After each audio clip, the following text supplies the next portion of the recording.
Just wanted to touch base with you guys one more time before we close up shop for the night. It has been an incredibly busy day here in the state of Florida. We, of course, had the live press conference with the governor up in Jacksonville, where he announced $80 million for the new Level 1 Trauma Center. And then, of course, federal judge from the Middle District of Florida this afternoon lifted the illegal Biden CDC mask mandate on air travel, buses, rail, rideshare. It is now no longer required that any of them enforce it, and most of the major airlines have already come out with statements saying they're not going to. And even a Biden official was quoted that they're not even going to challenge it. So they knew all along what they were doing wouldn't survive a legal challenge. So it's been good news all day. But there was one more piece of evidence that things are starting to shift in the right direction. And I know most of you don't listen to CNN or watch CNN, but they accidentally fell bass backwards into doing some real reporting.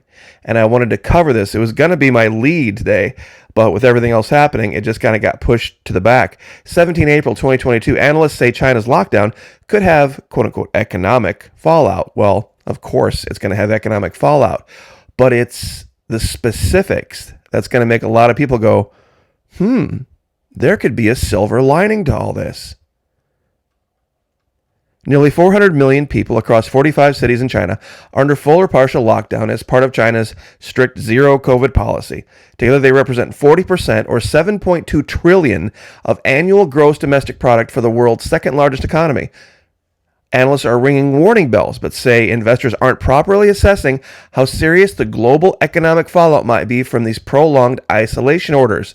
Quote, global markets may still underestimate the impact because much attention remains focused on the Russia-Ukraine conflict and U.S. Federal Reserve rate hikes. Most alarming is the indefinite lockdown in Shanghai, a city of 25 million and one of China's premier manufacturing and export hubs. The quarantines there have led to food shortages, inability to access medical care, and even reported, well, we've seen the pictures. They've left the largest port in the world understaffed. Now, what's the important thing for us to know? We've all seen the pictures. How does that affect us? Well, when you scroll down here,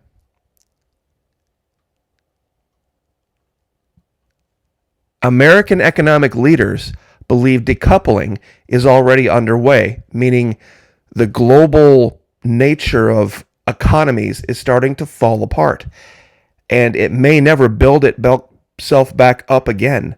Oaktree co-founder Howard Marks wrote in late March that the pendulum has swung back towards, ready for this? Local sourcing and away from globalization. Even BlackRock chairman Larry Fink echoed the sentiment in a letter to the company's shareholders. The Russian invasion of Ukraine, he wrote, has put an end to globalization we have experienced over the last 3 decades. Now, a long time back, when all the nonsense happened in 2020, I realized there wasn't anything that was going to happen. They weren't going to change their mind as to who was going to be in the West Wing. And a lot of people were angry and a lot of people were upset. How can we get back at them? How can we make them pay for having done this? Well, I said real simple. Buy local. Look at the label on everything you buy. And I still do.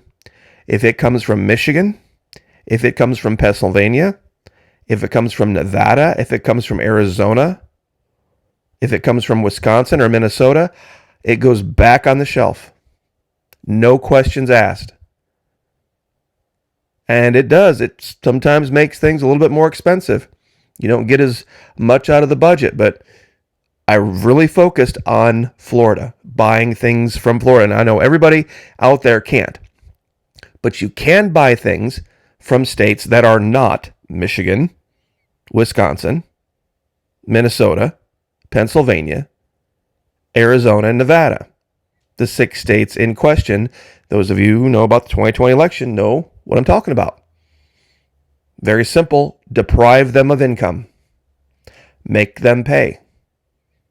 Here I showed some things from McCormick's because they're from Missouri as far as spices go. The Greenwise label is made here in Florida. other things that I've looked around and found. At Publix, big grocery store chain here in Florida, they label everything that's made in Florida. It has its own special tag. So it's pretty easy to go up and down the aisles and find those things. And now, here's a story saying that this is now the future. That this is what American economic leaders are saying is going to happen. How people are reacting, at least across this country. Treasury Secretary Janet Yellen said the U.S. is watching China's political and economic connections to Russia closely. Going forward, it will be increasingly difficult to separate economic issues from broader considerations of national interest, including national security. While she said she hopes a bipolar split between China and the U.S. can be avoided, the world's attitude towards China and its willingness to embrace further economic integration may well be affected by China's reaction to our call for a resolute action on Russia. Even more good news. Wonderful, fantastic. Super, I'm sure a lot of people are like, how is this fantastic news, McKee? Absolutely buy American. Don't buy Chinese. The only exception I have is Brazil and occasionally Mexico, because believe it or not, those two countries actually have a lot in common with us socially, in the sense that they're very conservative on social issues. They're very anti-abortion. They're very Christian. They're very pro-family. I know a lot of you are not Roman Catholic, but they are devout Christians, and Christians who disagree on denomination can work together to achieve other goals. Same thing with Brazil. So I'll spend my money in Brazil or Mexico before I'll spend it in Michigan, until they fix their problems up there, or Canada, or Pennsylvania. And believe me, guys, it works. It absolutely works, and it's happening in reality anyway. A third of China is stuck in quarantine. See, they've made their bed. I don't feel bad for the people of China. I don't feel bad for the people of Pennsylvania or Michigan. In fact, there's a great story to show you the difference between buying things from Kentucky and buying things from Pennsylvania. Kentucky and Pennsylvania both dealt with this issue with men and women's sports. Okay? And their legislatures both brought forth laws saying, no men in women's sports. I don't care what they say they identify as. If they are biological males, no way. Now, both governors vetoed the legislation. They're both Democrat governors. Kentucky's legislature overrode their governor and its law. You see, Kentucky did it right. Pennsylvania did it wrong. So I'll buy things from Kentucky. I'll buy things from Tennessee. If I've got to pay $3 for a quart of milk that I buy locally, I'll do that before I'll buy, a $4 gallon of milk from someplace up north that voted blue. Keep your money local. And honestly, I've used this picture before a lot, and the reason I use it is sometimes people kind of balk at the idea of kind of cutting meats out. You can do this. You can actually take meat and not get rid of it completely, because I still eat salmon.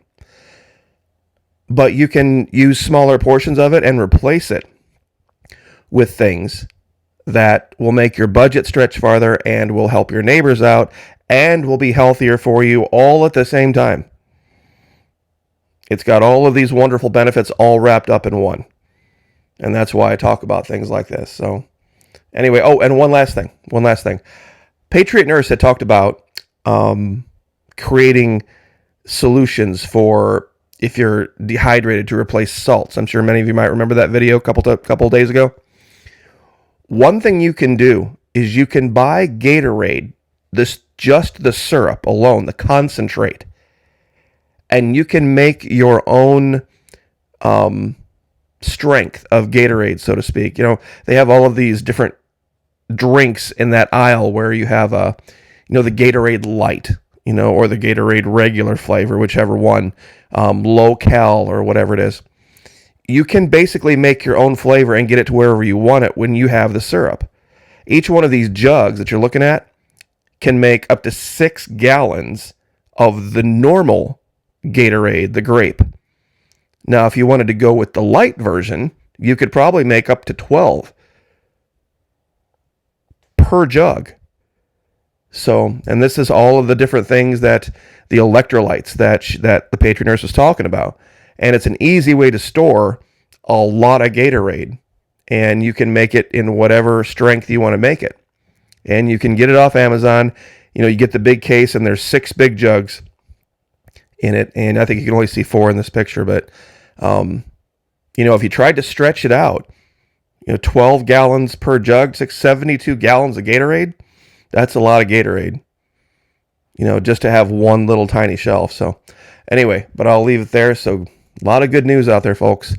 Things aren't perfect, and there's a lot of hills yet to climb, but I just wanted to give everybody some encouragement and some hope before bedtime. God bless. Sleep well. Like, share, subscribe, and we'll see you guys tomorrow.